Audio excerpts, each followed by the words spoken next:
da ka ɗauko traffic.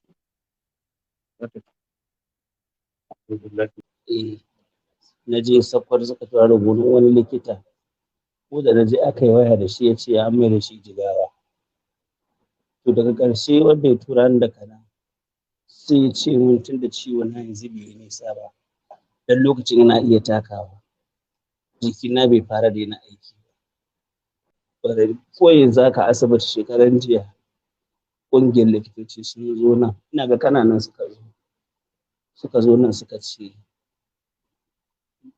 ina ɓata lokaci ne tafi inda za mu aiki. To babban matsalar yanzu da ta ƙaru wadda da ba ta, ban iya rayuwa yanzu sai da oxygen. Yanzu da ban da ita, yanzu oxygen manya ma za ga suna nan a waje. Dole su ba su tambaya. Jiya karewa kawai guda ɗaya kafin a ɗaura, an numfashi na fara ɗaukewa kamar zan suma. A ɗaura kawai. Kullum oxygen ana shan aƙalla na 10,000 kullum.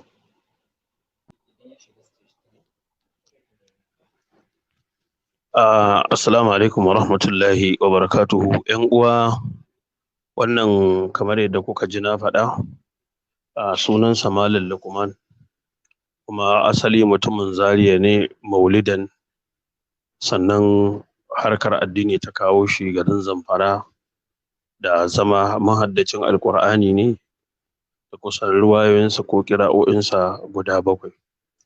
Labari ya zo min cewa kun tura takarda zuwa ga gwamnatin jihar Kaduna ta hannun Malam Jamilu Albani, haka ne ko? Ba kai takardar ba? An kai shi, akwai tabbacin cewa an kai ya ce ba zai ba. So ma dai ba su ji ba, ma aika saƙo ta wannan hanyar. Saboda haka yanzu, tsakani da Allah, don mu fara neman kuɗi daga yanzu. Saboda haka duk wanda saƙonmu ya je masa yanzu, a yi sharing ɗin wannan abin da farko tukunna. Na biyu, a matsayinsa na mahaddacin Alƙur'ani, dole za mu iya abin da za mu iya, abin da ya fi ƙarfinmu sai mu ban ma Allah. Na dai san cewa a Najeriya, kuɗin da Malam Lukman yanzu yake nema bai kai kuɗin siyan certificate ko form na ɗan takara na wata jam'iyya ƙwaya ɗaya ba, bai kai ba. So da 'yan siyasa da masu kuɗi da kowa da kowa, tsakani da Allah muna neman dala 20,000 a cikin 'yan kwanakin nan da za a taimaka ma wannan bawan Allah. Kuna ne ganin yadda halinsa, ban sani ba ko sai ran da ya bar duniya ne za a zo ana kukan ƙarya ana kawo galan ɗin manja da man gyaɗa da buhun shinkafa a gidan mutum. Wallahu a'ala, me wannan? Sannan ga account number nan nashi ne, sannan ban sani ba, Muhammad Sani, Lukman Muhammad Sani. So ko dai wanda suke da alaƙa da mu su tuntuɓe mu, ko kuma namban wayan wa za mu bari yanzu, alaga ta mala. Kawo namban wayan da za a tuntuɓa yanzu.